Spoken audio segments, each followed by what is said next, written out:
thank Career Services and the Alumni Office for inviting the Counseling Center to participate.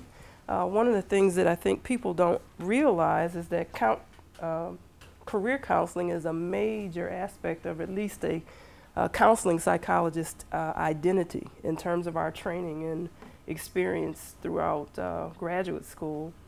And so it was an opportunity we could not pass up to participate. So I'm glad that folks are here to hear the presentation.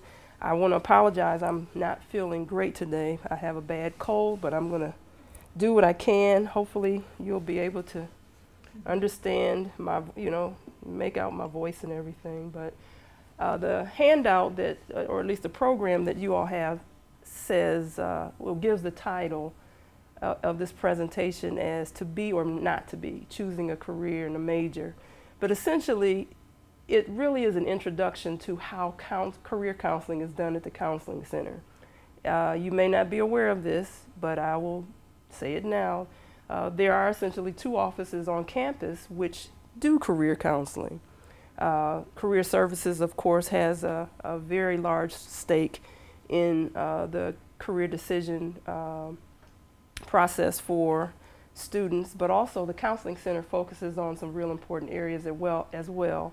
And what I would like to do today is essentially introduce you to what it is the Counseling Center does and how we go about doing it.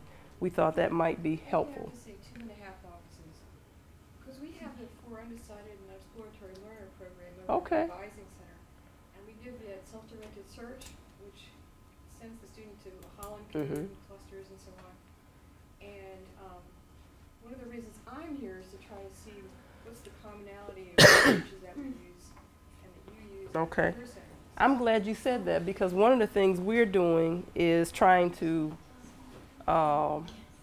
better understand what our other resources on campus might be as well. Because there's some areas, of course, that we don't cover as well as others. And so that's where we need to know about what resources might be. Okay? All right, now in general, what I want to try to cover today is essentially to get us to think more clearly about some really important terminology, which we would consider basic, but oftentimes I know in my work with students who are dealing with the issue of work and career are not real clear about the language that they're using. I want to take you back a little bit in terms of career fantasies that you might have had at one point in your life. I know, and I will admit that I have had some career fantasies that actually, thank God, they did not come true. But it's a very important aspect of career development, okay? Also, we're going to talk a little bit about how career concerns and personal development really go hand in hand, and the Counseling Center really tries to use an integrative approach to that by bringing the 2 issues together, because they really are inextricably intertwined from our perspective. We're going to talk a little bit about the process of career counseling as it's done at the Counseling Center, and talk about some of the options that you would have as students to explore career development for choosing a major, okay? All righty then, just defining critical terms, and I just want to ask our group a question just to start off with. How many of you have come to college, or seeing that some of us are a little older and have already done this once or twice, how many of you went to college because you wanted to work?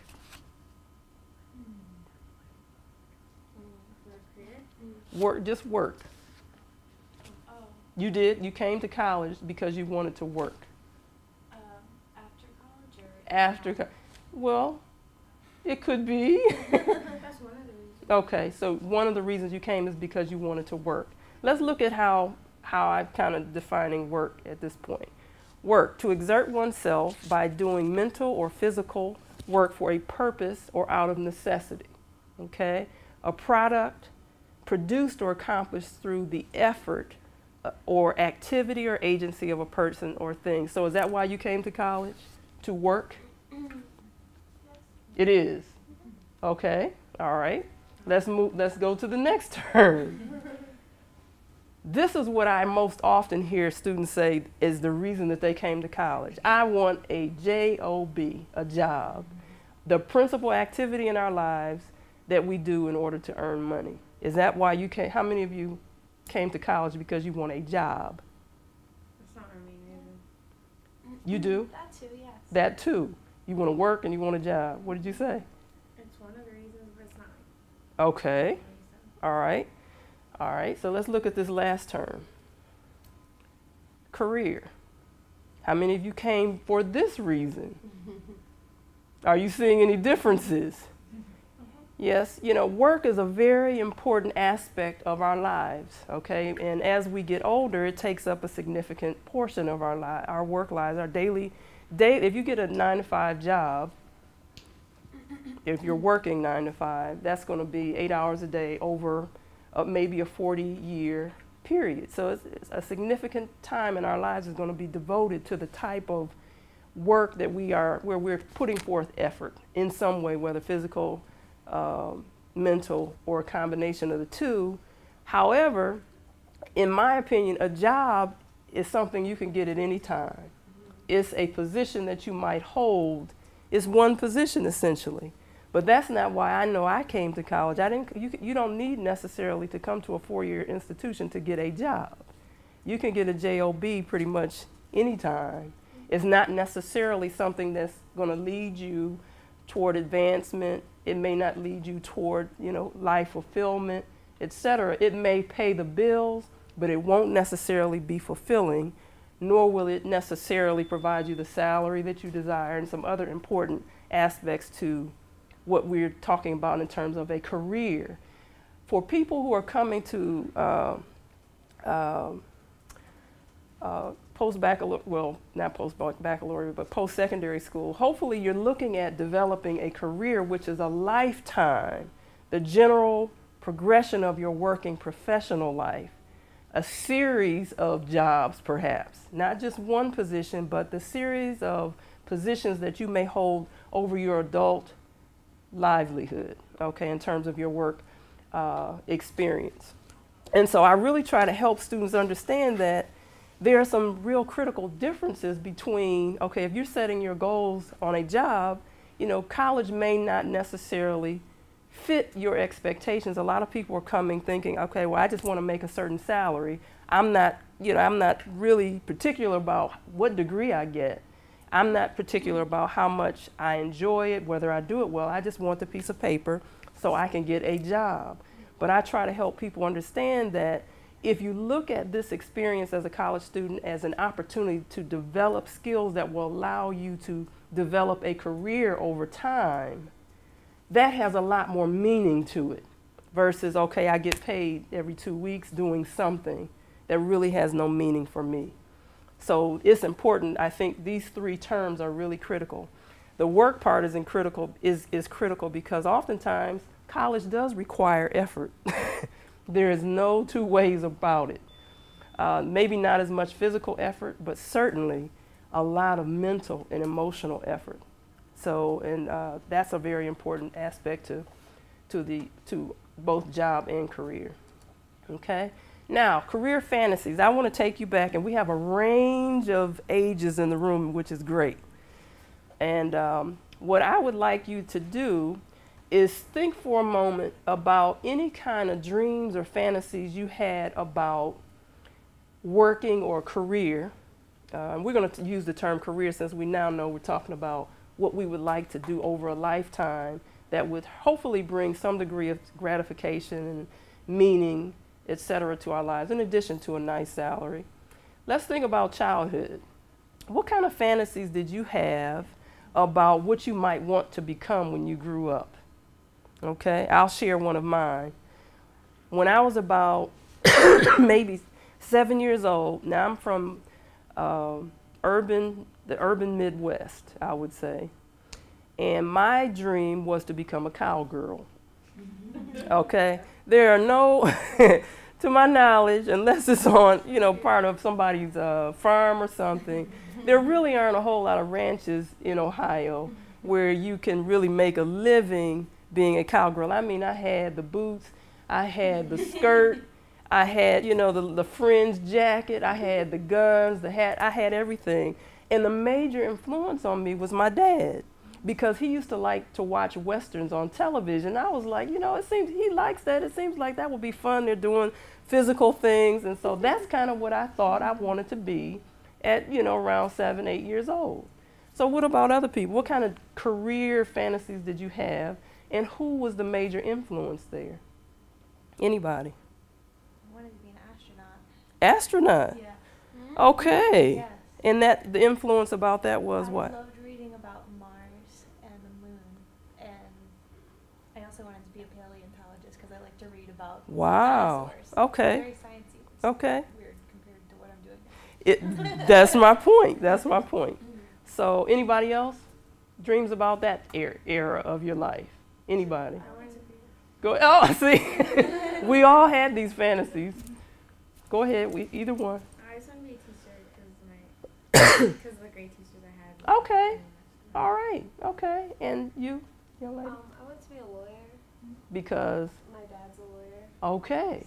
So are you hearing early on? Now we have reading. You know, being able to delve into books and really derive an image from that, and to be influenced by what other people have read and how that energized you around that area. Father or parents. We have teachers who are influential. So these are the people who started, these are the influences as early as 6, 7 years old. We're thinking about careers already, we just don't know it, okay? What about middle school, 11 to 13 years old? Anybody have a fantasy during that time? Anybody? Still lawyer? Okay. By this time I was a writer. Me too. Okay. Early one was nurse. Okay. Nurse Nancy sounded good. Nurse Nancy outfit for Christmas. That's cute. That's cute. And I heard writer too. Okay. Yeah, writer. Now, where'd the writing piece come from for you all? Just loving to read. Read. I was a voracious reader. And Okay. I wanted to write novels. Okay. And, Okay. And then journalist, because I read about a journalist named Nellie Bly. Okay. The first famous girl reporter. Okay. All right. So in a sense, I'm thinking media as well has influenced you. It certainly influenced me, and I won't say when that was. You know, people don't watch many Westerns these days, so you know it was a while ago. So we got family members, teachers, you know, our educational experience sounds like was key for at least 2 other people. Okay. What about high school? Any fantasies you had coming throughout high school? Any changes? A lawyer. You wanted to become a lawyer. For the same reason. Okay. Your father? Okay. He is a lawyer, but because they always told me that I'd be good at it. Oh, so there must have been some personality characteristics. Yeah. Now, what I want you to notice as we talk about this, as you know, the earlier when we start at childhood, you know, it's more like work is a game. It seems like it's something fun. As we get a little bit older, it starts to take on a more serious tone to some degree. And we're all, at some point or another, we're taking more influence from home. As we get older, it starts to become people outside of our family as well. So, and then of course, currently, do you have any fantasies about your career now? Now that you're in kind of the throes of the educational piece of it? Journalism, social work. Still journalism. Well, now, this is your third. It's new for her. Yeah, this is your third one. If I don't- Anybody else have something different now? Well, I always wanted to be a lawyer, but then my senior year I took a class in psychology, so then I wanted to Okay. be a psychologist. But Okay. now I don't want to be a psychologist Okay. anymore.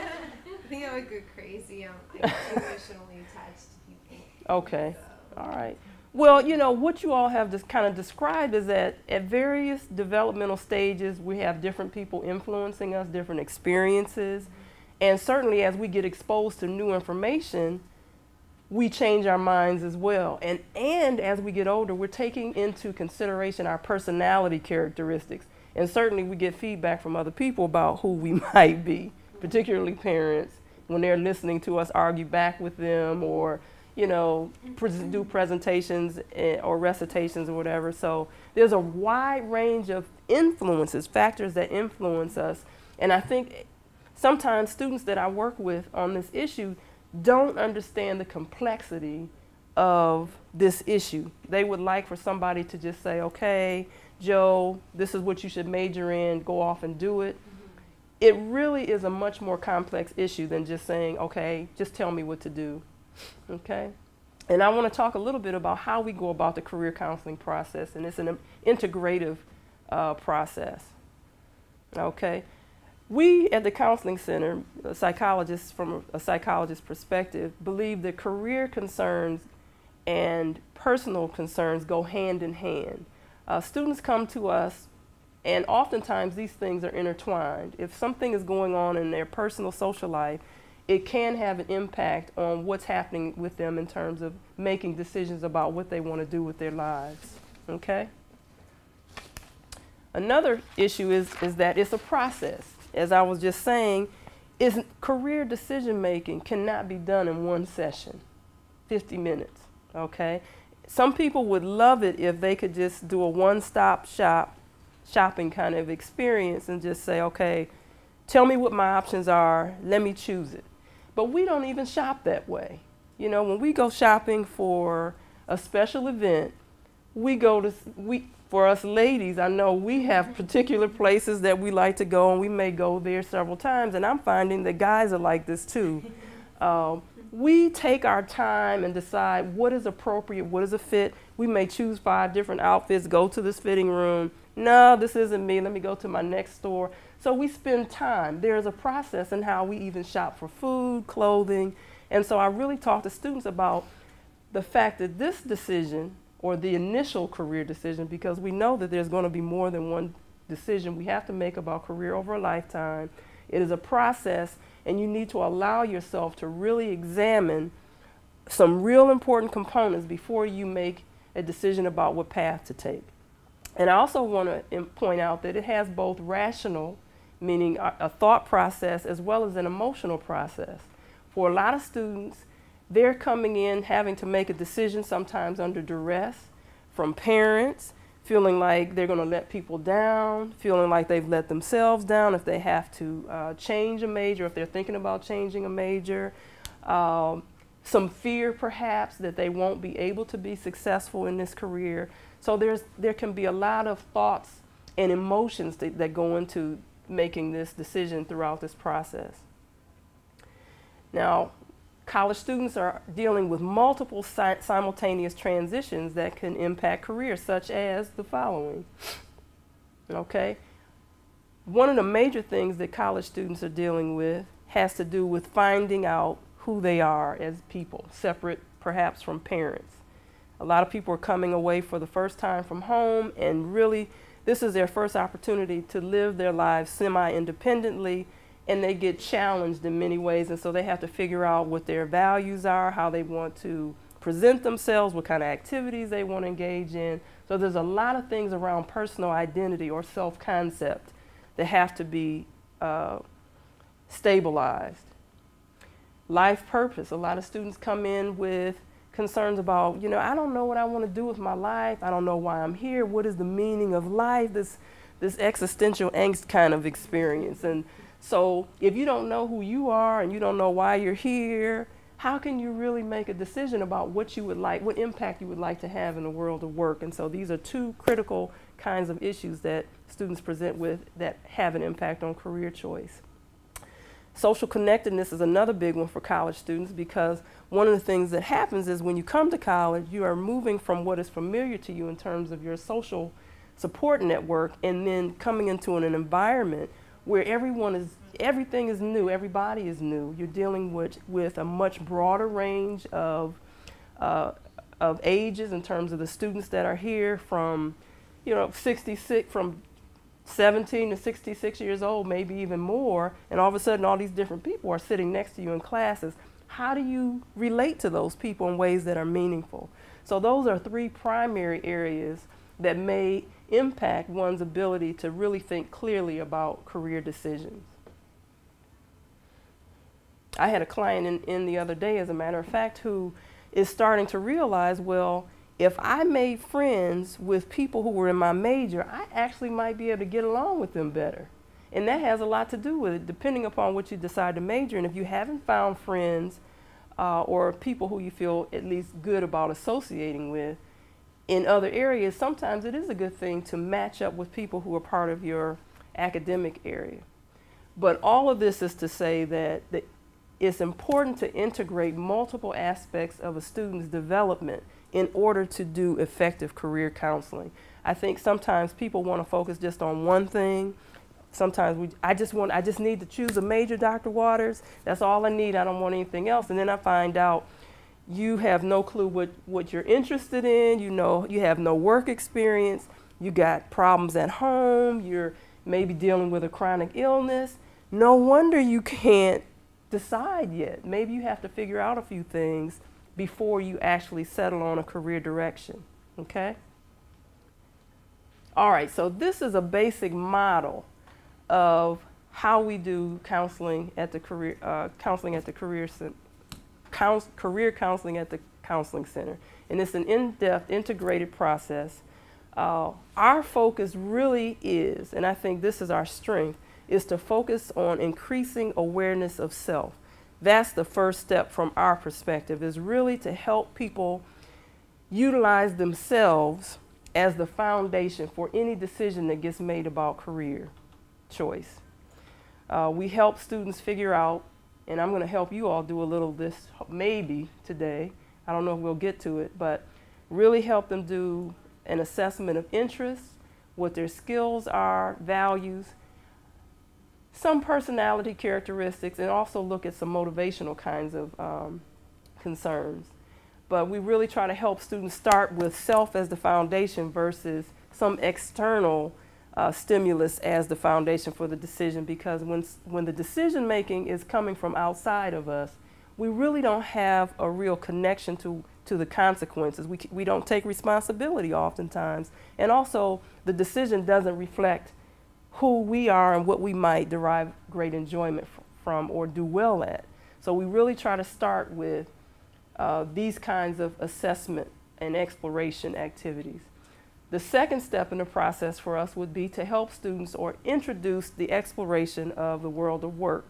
Now, this is an area where we try to help students understand, once you know something more clearly about yourself as the foundation for the decision, let's see how this person who we know you to be, your self-concept, as it relates to work, how does that fit with the various career options that are available to you in the world of work? We help students look at their career options based on salary, location, working conditions. You know, what kind of coworkers do you want? What kind of perks? What kind of benefits do you want to come along with your job? What are the educational requirements that are even necessary for you to be eligible? And many of these options or many of these factors other than salary, oftentimes students don't pay attention to. It's just never come up for them to be able to say, well, why would I care about where I work? As long as I'm getting paid, who cares? Well, I'm here to tell you that when I moved to rural Georgia, 15 miles off of the main highway, I was getting paid, but the experience was one that I was not quite ready for, because it took me back to like 1860, and although the job was great, the location didn't work for me. It didn't work at all. I stayed there for 4.5 years, but, you know, and I learned a lot about myself through that experience. But location, when the realtors say that location is really important, location, location, location, that's how you derive your value, is critical for career as well. So location is big. Of course, working conditions, thinking about whether you want to work indoors, outdoors, with a lot of people, in solitude, all those kinds of things are important. Do your coworkers have to have similar values, similar interests? All those kind of things are very important. And of course, the educational requirements, if you don't have those, you won't be eligible for those kinds of positions that you might be interested in if you don't have that. So you've got starting with increased awareness of self, moving to second step, explore the world of work, seeing how the two fit. As I said, the two go hand in hand. Self and the world of work go hand in hand. And hopefully once we have this kind of information, we can help a student begin to think about narrowing down at least to make a career decision. You know, we may help people narrow down from, say, 5 career major options to maybe 3. If we have 3, at least, you know, that's ruled out a significant number of options. And we know that the options change daily. So to narrow it down to 3 paths, we're making good progress with that, okay? So those are the 3 essential steps that we try to take students through. Any questions about that? Does it make sense? Okay, and really our focus is on increasing self-awareness. We introduce people to step number 2, but the place that really has the information for that is career services. They have an outstanding repository of world of work information in ways that we do not. They have a library, they have videotapes, they have books. That is the place to go on campus if you really need world of work information, in my opinion. They have much more than we do, but in terms of the in-depth awareness of self, I think we offer that area. We offer that service in a way that nobody else on campus does. Can I just say Sure. one quick thing, which is when a student gets to the point of step 2, Mm-hmm. we are big boosters of internships and the drivers. Mm-hmm. Mm-hmm. Get that experiential thing, Mm-hmm. test it out, Sure. see how it feels. And I'm glad you brought that up because this is not, I couldn't put everything on this slide. But these are samples of what would go under each one, and definitely internship, any kind of external work experience would be very helpful. Absolutely. Now, you know, we have this boiled down to 3 basic steps, but we all know that sometimes this doesn't work out perfectly. For those instances where people are able to go through an uncomplicated career decision-making process, 1, 2, 3, I can make a decision and know that in general I have 3 options or so. Those are the people who are, you know, they don't have any complications. They're on the right track. But there are many students who you know maybe they call undeclared student, undecided, or indecisive students. There are some other kinds of issues. Well, we're getting to that. We're getting to that. So when it comes time to putting those 2, number 1 and number 2 together, sometimes a decision can be made and sometimes it can't. So what happens when it can't be made? Okay, so this is when students, again, this is a question that gets asked a lot.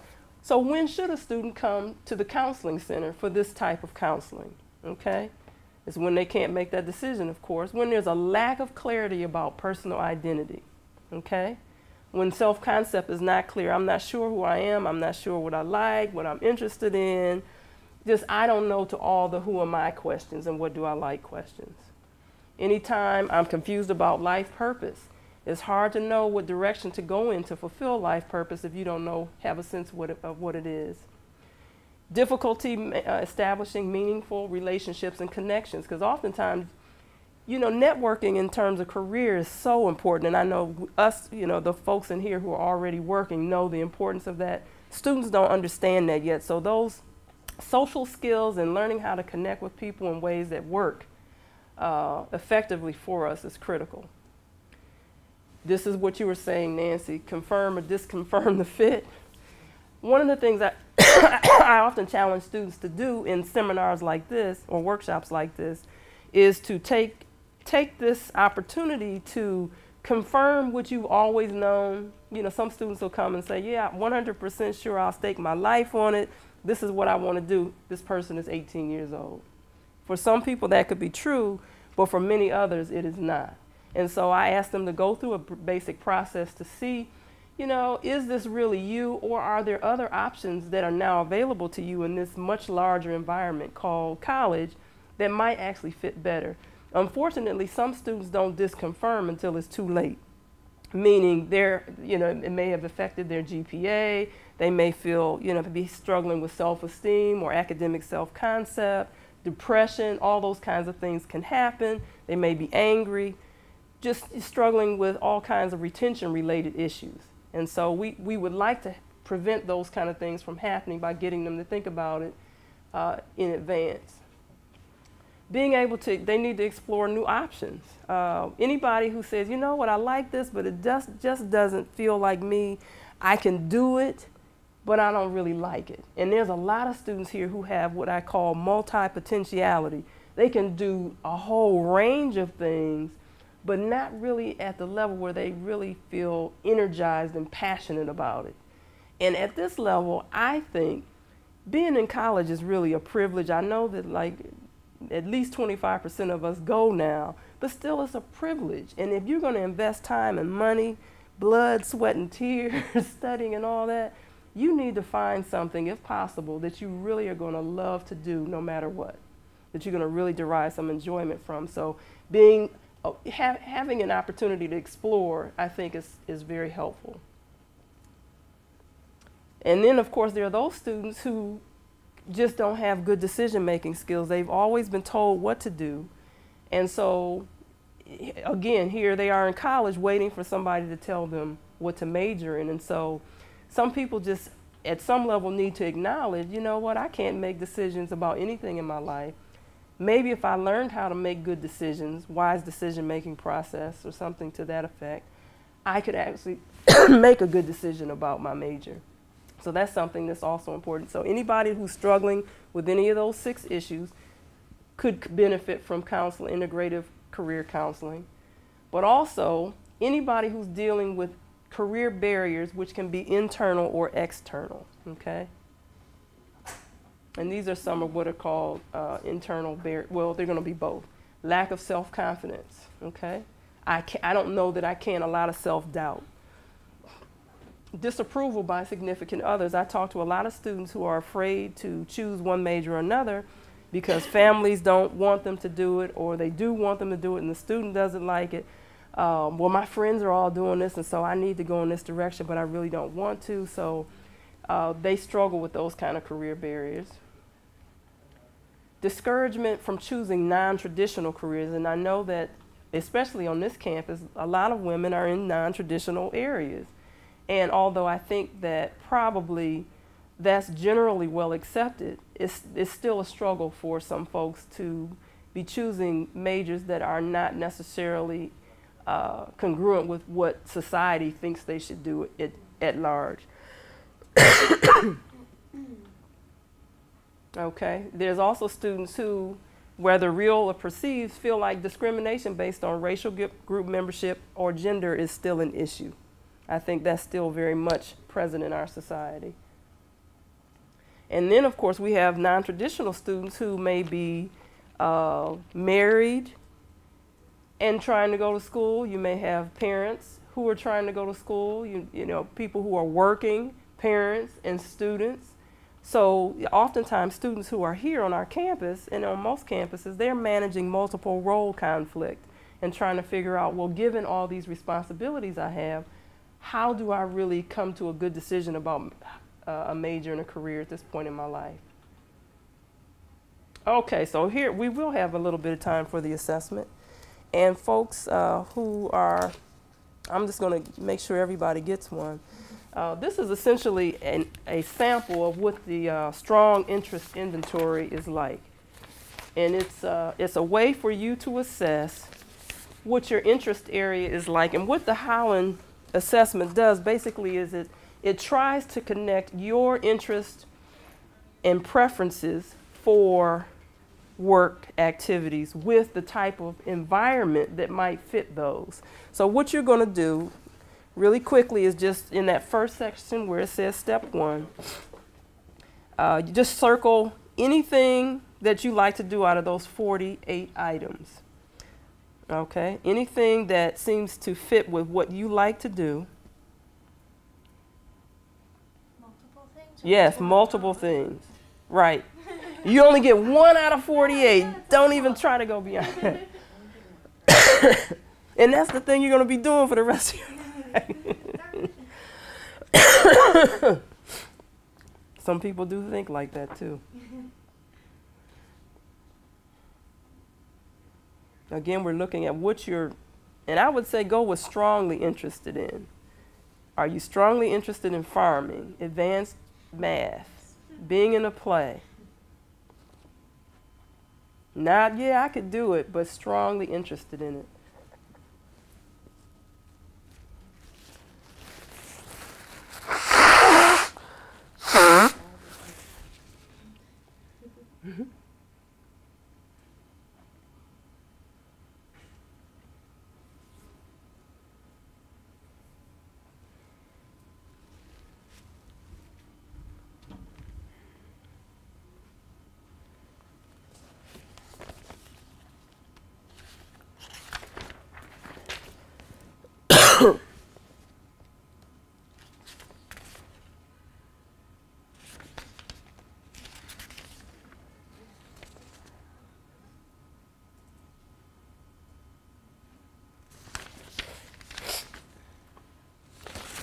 Okay, have you moved on to part 2 where you're basically going to be circling for each, there's Holland, the Holland code has, or Holland's theory has 6 different environment or personality types: realistic, investigative, artistic, social, enterprising, and conventional. And what you're going to be doing is for each item that you circled up top in step 1, you're going to circle that item number in section 2.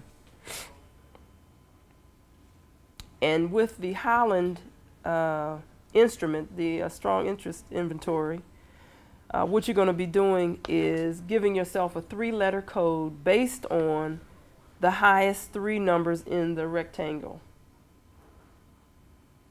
scoring area. Should we add these, or should we just? You just, how many? yeah, how many in each category horizontally? Yeah, your highest one. You're going to take your 3 highest. So essentially what you've been doing is looking at, okay, what do you like to do? What kind of activities and topics interest you? And then also we're going to be finding out what kind of environments might you be most comfortable in given your interest in things, activities, topics. And again, this is a sample or an example of the strong interest inventory, which really has, I think, like 317 items. So it's much more extensive, but this is just, this will give you an idea. I'm sorry, I've forgotten your name. Oh, it's Jenny. Jenny, okay. Now, Jenny has already peeked onto the second page. That's okay. I know we have advanced folks in here, so the second page gives you a description of the personality characteristics and environments in which one might be best suited. So if your strongest area was realistic, that means that you're the robust, rugged, practical, physically strong type of person, not interested in social settings necessarily, right? Not necessarily having not necessarily having strong interpersonal skills, etc. Like to work outdoors. So the 6 areas are described there. So everybody's gotten to that point. So would you share with us what you found out about yourself in terms of this Holland code? On point. Is it? Yeah. Okay.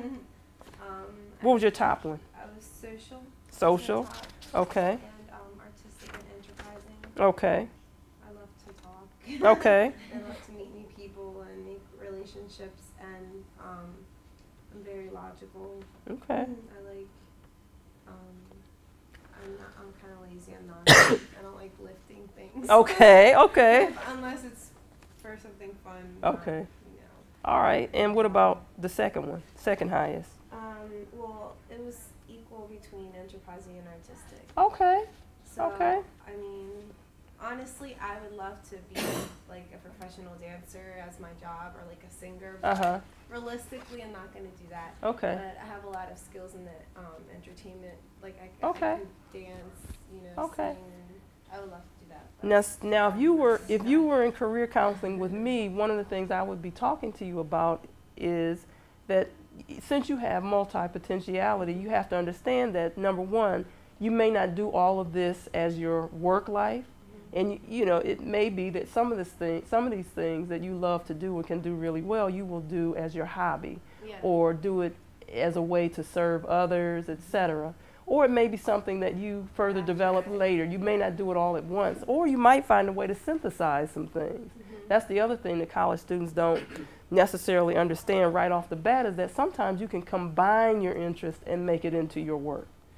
Okay, there may not be an existing job title, but sometimes we can create that. I'm not sure how dance and law would be combined. Well, I know performers that need lawyers. I don't know about you, but I could see you going to a lot of performances based on tickets from your clients, but that's just me. But anybody else? Dance therapy is interesting. Yeah. Interesting psychology. That's right. Exactly. There you go. So there's a variety of ways to combine that, but that's how career counseling could be helpful, to really help you think through over time how this could work. Okay. Did you want to share, since you're the only other real student here? Kind of have to involve you. Mine was also social. Okay. And I've done something similar to this, and I also got social then too. Okay, so you're consistent. Yeah. Okay. And, I mean, I know what I like. I like to help people and like to meet new people, and I enjoy being with others. Okay. It's Okay. like one of my main things, and I like to I like to write, and I like to I guess help people out, like even like counseling, stuff like that. Okay. Social work and I don't know. Okay, well, one of the things that you can do with this kind of information, and remember, this is only one piece of information about you, okay, because we had listed there several, at least 5 or 6. And so what we would encourage you to do is take stock of what this is about. You remember that, and then look at some of the other aspects of who you are, such as skills, such as values, such as your personality characteristics, and use that also as a way to inform your decision, the final decision you may make about your career major choice here at UMBC. So again, this is only an example of one way to look at who you are as a person, increasing self-awareness. There are many other aspects to it, and as a result of this, you can take this information actually, and you can go to, at this point, you can go to Career Services, or you can go to the web and seek out information based on your code, and it will suggest to you the various careers that may fit your code. And in various permutations, meaning, you know, switching the letters around, what else might be an option. So that's a very good way to use this basic information that we did in, 10 minutes. But there's a, go ahead. Also, I was really strong on social. 1, 2, 3, 4, 6 on social. And then the second one was artistic, and then I don't really have a third one because enterprise and conventional are just like 1 each. Well, that means that you already are pretty well differentiated in terms of your interests. But I wonder how much you know about your skills, your values, and other aspects to this process. You might need to find out some other information to confirm this is the direction I need to go in. Or sometimes you pick like what you think, like let's say your major is, you know, pre-med or something, and then sometimes you pick like what you subconsciously think you like. That's why it's important to have confirmatory evidence. Yeah. You want to have divergent validity kind of thing. You want to have information from several different places to see how consistent everything is pointing down to that one direction. And that's why we try to do a range of assessments to help you better understand your total self-concept, and then offer you, okay, how does this fit with the options that you're considering? The problem with me is that I do understand my values, I understand like what I like to do, but I guess it's not consistent with doesn't go with what other people want me to do. Oh, so you have that outside influence going on, and so maybe that barrier has to do with, okay, how do I manage what I know to be true for me and these outside folks, what they want from me? It's your career. Okay. Of course it is. I wasn't going to say that, but so that's good though. Does that make this exercise made sense for you all then? Okay, well good. But the thing is, like, I never was like, my parents never were like, you know, you have to do this. They always were like, whatever you were passionate about, whatever you like to do. All of a sudden, my dad, like, all of a sudden, huh? The old sucker punch. Like something that I don't approve of. Exactly, right. And that's oftentimes a career barrier that students don't talk about right off the bat, but once we go through the process a little bit, it comes out that, well, this is actually what's going on. And then we try to help them figure out how to manage that. And that may require some different skills, understanding family dynamics, what it means to make a decision that is not necessarily approved of. And so that's tough. But That's tough. Like for me, it's not that bad because like my dad, he's just saying like, I want you to get a marketable degree that you can get a good job with. But he does care about like what I want to do. So Oh, sure. I guess like, we just need to find like a middle path. Yep. I mean, sometimes even cultures Exactly. influence a lot. Like, Mhm. I have a roommate that was from Hong Kong, and especially in a lot of like traditional cultures, it's like if you go to college or university, then the obvious thing you're going to study is like engineering, law, or like medicine. And if you go to study art, your parents are like, "What are you doing?" You know, Right. You can't do that. Like, Right. That's not a real job. You know. Right. Like, You're right. You don't. I don't know. It has to be like something that's like they know about. Right. So like, you have to kind of like make your own decision on that, because Exactly. Right? Because like for me it was social work, and like my dad's like, well, I do social work and I don't have a degree in social work. Yeah, so it's like that. Well, eventually you're the only. You do social work and not journalism, because journalism, what's that? So it's like I prefer more like the more practical Yeah. approach, but they maybe don't understand. They maybe haven't taken into consideration that you have a unique perspective on your own life and what's going to be meaningful for you, and sometimes it's hard to accept that in ways that they're accustomed to. But as you're growing older, that's something that we have to negotiate, how to actually become our own individual selves and negotiate that approval or disapproval from parents and others. And sometimes the parents just lack information. True. You can help educate them about. You're right. I couldn't make a living, and here are some Right. job listings of people who Exactly. do this. But guess what? You can't do that until you go through a process that allows you to find out that information and helps you deal with whatever concerns you have with asserting yourself with your parents. And that takes some time to work out sometimes. sometimes careers aren't very popular right now. But Right. then later on, They people may become, be. Like my mom would have studied psychology, but my grandma was like, "No, you can't study that. You're not going to get paid." And now psychologists make a lot of money, so she decided to study like data processing or something, and Okay. So I hope that this has been a helpful conversation. I gave out the little PowerPoint handout sheet. On the back, the last slide has information about what the Counseling Center offers in this area, Career Decisions Workshop Series, individual counseling, of course, career assessments, which you did a brief one today. We do outreach presentations on this, and if you would actually like to sit with a counselor and go through the process, our phone number is there as well. So I hope that was useful. I'm so happy to have been included in this on behalf of our staff. Thank you so much. Thank you, Dr. Waters. Sure.